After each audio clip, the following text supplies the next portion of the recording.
যে কোনো সময় যুদ্ধে জড়াতে পারে পাকিস্তান ও ভারত। উভয় দেশেই চলছে রণপ্রস্তুতি। দুই দেশের নাগরিকরা উত্তেজনার মধ্যে দিন পার করছে। ভারত পাকিস্তানের এমন পরিস্থিতি শান্ত করতে চেষ্টা করছে বিশ্ব শক্তিগুলো। তবে চীন সরাসরি পাকিস্তানের পক্ষ নিয়েছে।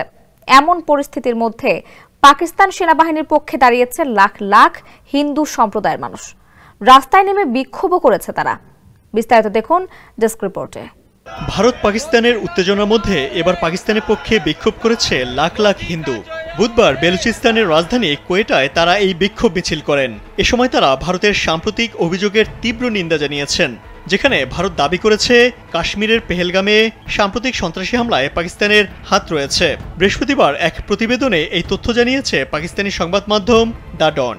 ঢাকা বলে যাদের নারায়ণগঞ্জ জয়দেবপুর পাঠিয়ে দেওয়া হয়েছিল তারা দলে দলে ফিরছে বিমানবন্দর সংলগ্ন আশিয়ান সিটিতে। No tension. সংবাদ মাধ্যমটি বলছে, বিক্ষোভের নেতৃত্ব দেন সঞ্জয় কুমার নামে এক ব্যক্তি।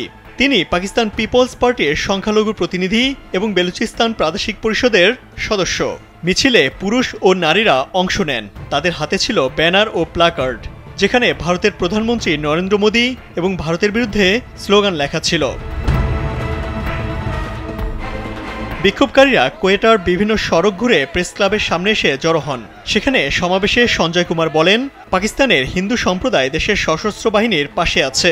যদি ভারত পাকিস্তানের উপর হামলার সাহস করে, তবে পাকিস্তানের 1 কোটির বেশি হিন্দু সৈন্যদের পাশে দাঁড়াবে। বিক্ষোভে হিন্দু সম্প্রদায়ের লোকেরা ভারতের সিন্ধু পানি চুক্তি স্থগিত করার সিদ্ধান্তকে আন্তর্জাতিক চুক্তির লঙ্ঘন বলে আখ্যা দেন। তারা বলেন, 1960 সালে স্বাক্ষরিত সিন্ধু চুক্তি ভারত একতরফাভাবে বাতিল করতে পারে না। এজন্য অন্য পক্ষগুলোরও সম্মতি লাগবে। সিন্ধু পানি চুক্তি 1960 সালে ভারত ও পাকিস্তানের মধ্যে স্বাক্ষরিত হয়েছিল বিশ্বব্যাংকের তত্ত্বাবধানে।